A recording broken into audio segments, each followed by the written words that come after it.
Hello everyone, welcome to my channel Orchid Maths. My name is Rajshekhar.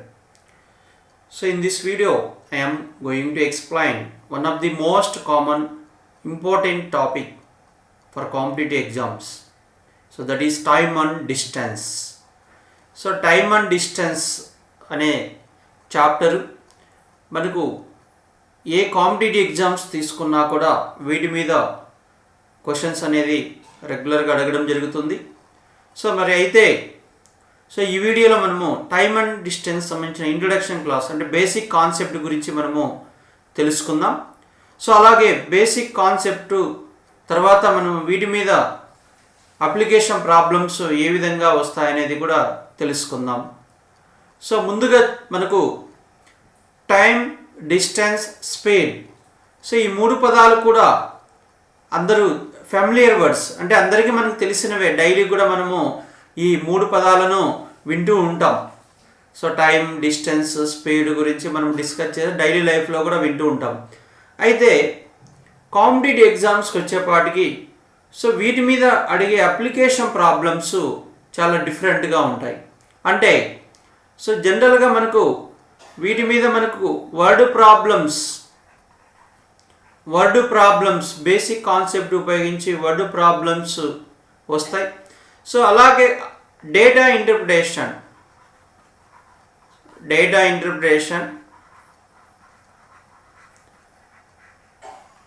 And data sufficiency based questions.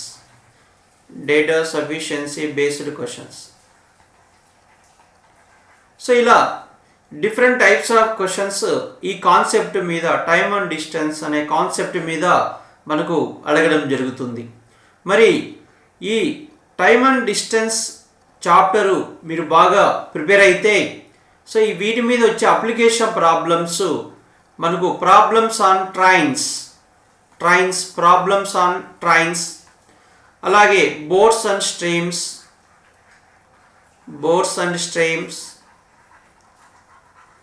Clocks, races, ఇలా different చాప్టర్స్లో ఈ concept అనేది use చేస్తాం. అంటే మీరు time and distance అనే concept బాగా నేర్చుకోవడం వల్ల trains, boards and streams, clocks, races వీటి మీద వచ్చే అప్లికేషన్ ప్రాబ్లమ్స్ కూడా చాలా ఈజీగా చేయవచ్చు అన్నమాట. కాబట్టి ఈ కాన్సెప్ట్ అనేది సో చాలా ఇంపార్టెంట్ అనేది మీరు గుర్తించాలి. మరి ఈ బేసిక్ కాన్సెప్ట్లో మనకు time, distance and speed.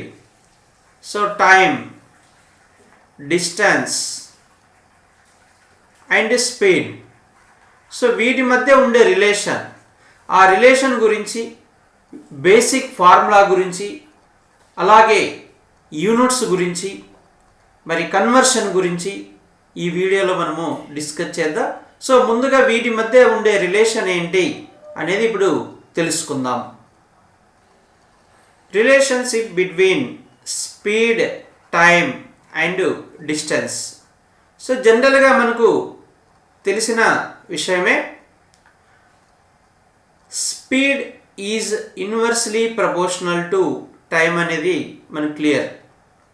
So అంటే వేగం అనేది ఒకే దూరం ప్రయాణించుటకు పట్టే కాలానికి విలోమానుపాతంలో ఉంటుంది.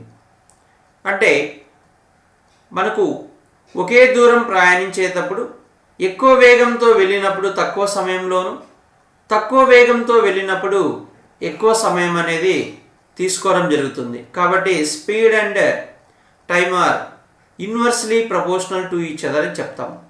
అలాగే speed is directly proportional to distance. So ఇది కూడా మనకు తెలిసిన విషయమే. అంటే మనకు కాలం స్థిరంగా ఉన్నప్పుడు ఒకే కాలంలో మనము ఎక్కువ వేగంతో వెళ్ళినప్పుడు ఎక్కువ దూరం వెళ్తాం, అలానే తక్కువ వేగంతో వెళ్ళినప్పుడు మనము తక్కువ దూరం వెళ్ళగలుగుతాం. అంటే ఇక్కడ టైమ్ ఈజ్ కాన్స్టెంట్. ఒకే సమయంలో సపోజ్ ఇప్పుడు 1 అవర్లో ఎక్కువ వేగంతో వెళ్ళినప్పుడు ఎక్కువ దూరం వెళ్తాం, అదే 1 అవర్లో తక్కువ వేగంతో వెళ్తే తక్కువ దూరం వెళ్తాం.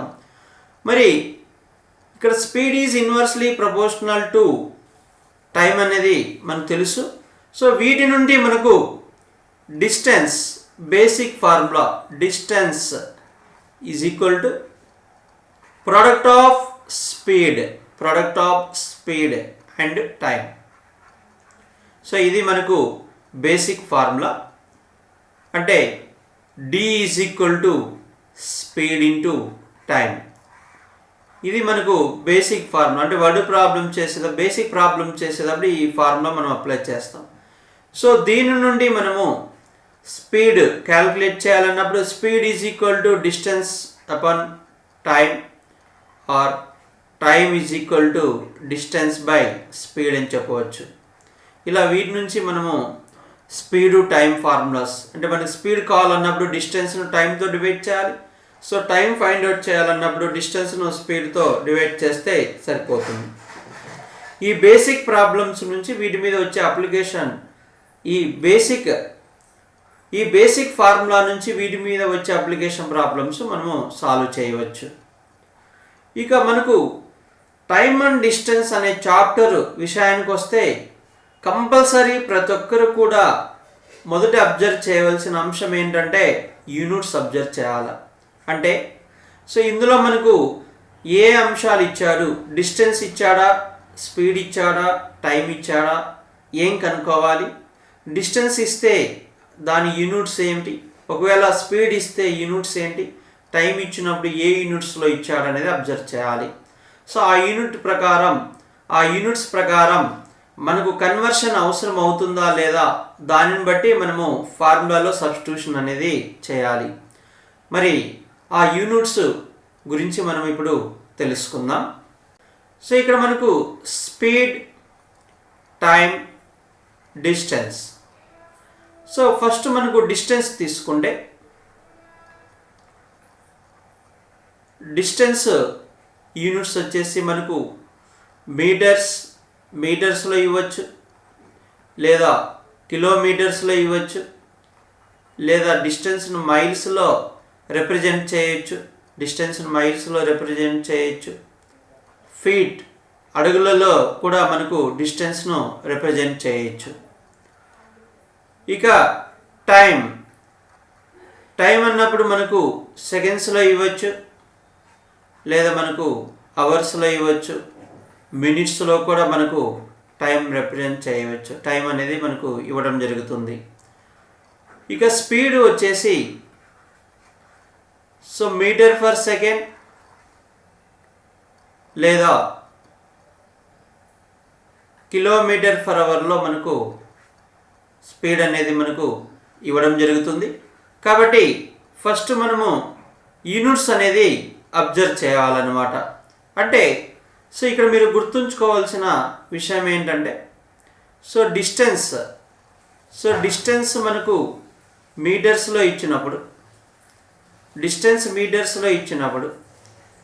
సో టైం వచ్చేసి మనకు సెకండ్స్లో ఇవ్వడం జరుగుతుంది.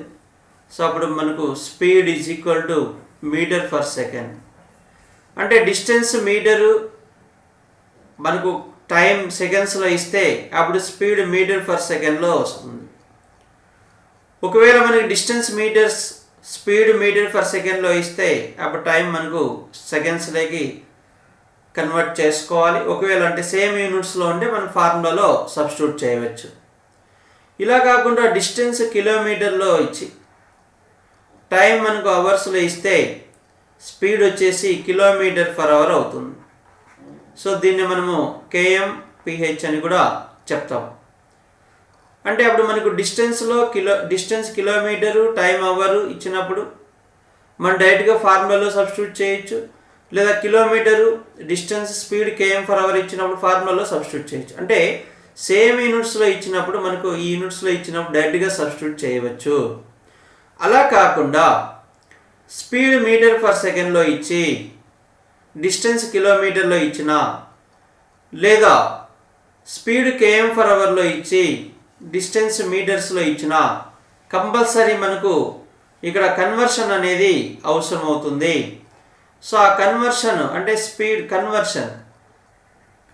Conversion of speed.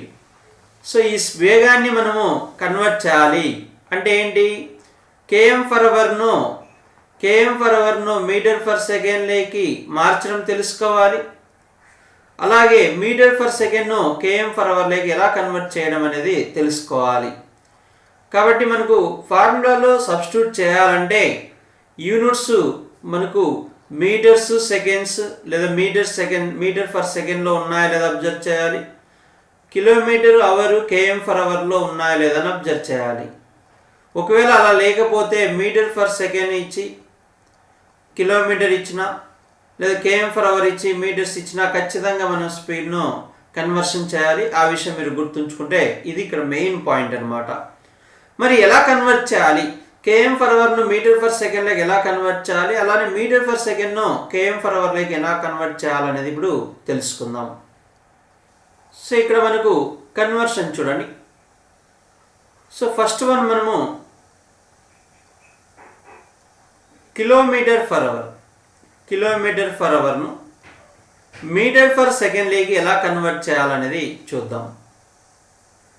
So X KM per hour, X kilometre per అవర్ను మీటర్ ఫర్ సెకండ్లోకి కన్వర్ట్ చేయాలంటే ఎక్స్ను మనము 5/18తో మల్టిప్లై చేస్తే మీటర్ ఫర్ సెకండ్లోకి కన్వర్ట్ అవుతుంది. ఎందుకు 5/18తో మల్టిప్లై చేయాలి అంటే చూడండి, మనకు kilometre per hour 1 kilometre is equal to 1000 metres అని తెలుసు. Divided by 1 hour is equal to 3600 seconds అనేది తెలుసు. మనకు క్యాన్సిలేషన్ చేస్తే 2 5s 2 18s, so is equal to 5/18 metre per second వస్తుంది. సో మెయిన్ బేసిక్ పాయింట్ ఇదనమాట. కాబట్టి కేఎం ఫర్ అవర్ను మీటర్ ఫర్ సెకండ్లోకి కన్వర్ట్ చేయాలంటే ఇచ్చిన వాల్యూను 5/18తో మల్టిప్లై చేయాలి. అది రీజన్ కూడా మీకు ఎందుకు అనేది ఇక్కడ చెప్పడం జరిగింది. For example 72 km per hour, 72 km per అవర్ను మీటర్ ఫర్ సెకండ్లోకి మనం కన్వర్ట్ చేయాలి. 72 అలానే రాసి ఈ వాల్యూను 5/18తో మల్టిప్లై చేస్తే మనకు మీటర్ ఫర్ సెకండ్లోకి వస్తుంది. 18 1s 18 4s, so 4 × 5 20 metre per second వస్తుంది. సో ఈ విధంగా మనము ఈజీగా కన్వర్ట్ చేయొచ్చు అనమాట. సో ఇప్పుడు మరి సెకండ్ వన్ మనకు మీటర్ ఫర్ సెకండ్ను కేఎం ఫర్ అవర్లోకి కన్వర్ట్ చేయాలంటే ఏం చేయాలి? సో దీని 5/18ను మనము ఇటు సైడ్ తీసుకొస్తే 18/5 అవుతుంది. అంటే సపోజ్ మనకు y మీటర్ ఫర్ సెకండ్ను కేఎం ఫర్ అవర్లోకి మార్చాలంటే ఇచ్చిన వాల్యూను 18/5తో మల్టిప్లై చేస్తే కిలోమీటర్ ఫర్ అవర్లోకి కన్వర్ట్ అవుతుంది. సో దానికి రివర్స్గా మనం అప్లై చేయాలి. For example 10 metre per second, 10 metre per second KM per అవర్లోకి కన్వర్ట్ చేయాలంటే 10 × 18/5 చేస్తాం. 5 1s 5 2s 18 2s 36, so 36 km per hour వస్తుంది. సో ఈ విధంగా మీటర్ ఫర్ సెకండ్ను కేఎం ఫర్ అవర్లోకి మార్చాలంటే ఇచ్చిన విలువను మనం 18/5తో మల్టిప్లై చేయాలనే విషయం గుర్తుంచుకోవాలి. సో ఇలా కన్వర్షన్ అనేది చాలా కీలకం, ఇది అభ్యర్థులు గమనించాలి. కాబట్టి టైమ్ అండ్ డిస్టెన్స్ అనే ప్రాబ్లం చేసేటప్పుడు ఫస్ట్ మీరు చేయవలసింది, సో ఇచ్చిన ప్రశ్నలో ఏమేమి ఇన్ఫర్మేషన్ ఇచ్చాడు అనేది గుర్తించాలి. అంటే టైము, డిస్టెన్స్, స్పీడ్లో ఈ 3 ఫ్యాక్టర్స్లో ఏ ఫ్యాక్టర్స్ ఇచ్చాడో గుర్తించాలి. సెకండ్ వన్ ఏంటంటే మనకు యూనిట్స్ అబ్జర్వ్ చేయాలి. యూనిట్స్ అబ్జర్వ్ చేసి మనకు అక్కడ కన్వర్షన్ నీడ్ ఉందా లేదా, ఆ కన్వర్షన్ అవసరం అవుతుందా లేదా అనేది అబ్జర్వ్ చేయాలి. సో కన్వర్షన్ అవసరం అయితే సో ఇప్పుడు చెప్పిన విధంగా కిలోమీటర్ ఫర్ అవర్ను మీటర్ ఫర్ సెకండ్లోకి మార్చాలంటే ఇచ్చిన వాల్యూను 5/18తో మల్టిప్లై చేయండి. అలానే మీటర్ ఫర్ సెకండ్ను కేఎం ఫర్ అవర్లోకి మార్చాలంటే ఇచ్చిన వాల్యూను 18/5తో మల్టిప్లై చేస్తే సరిపోతుంది. రైట్. సో ఈరోజు క్లాస్లో మనకు బేసిక్ ఇన్ఫర్మేషన్ అంటే introduction of time and distance. So అందులో మనకు ఈ టైమ్ అండ్ డిస్టెన్స్ చాప్టర్ బాగా ప్రిపేర్ కావడం వల్ల యూజ్ ఏంటి, సో బేసిక్ ఫార్ములా ఏంటి, ఆ బేసిక్ ఫార్ములాస్ ఉపయోగించి మనము బేసిక్ సమ్స్ చేయవచ్చు. తర్వాత మనకు యూనిట్స్ గురించి మనం డిస్కస్ చేసాం. తర్వాత కన్వర్షన్ గురించి, స్పీడ్ యొక్క కన్వర్షన్ గురించి మనము తెలుసుకోవడం జరిగింది. మరి నెక్స్ట్ క్లాస్లో ఈ టైమ్ అండ్ డిస్టెన్స్ మీద వచ్చే అప్లికేషన్ ప్రాబ్లమ్స్ గురించి తెలుసుకుందాం. మరి ఈ వీడియో కనుక మీకు నచ్చినట్లయితే లైక్ చేయండి, షేర్ చేయండి. రెగ్యులర్గా మా ఛానల్ నుంచి నోటిఫికేషన్స్ పొందడానికి సబ్స్క్రైబ్ చేసుకోండి. Thank you for watching. Thank you very much.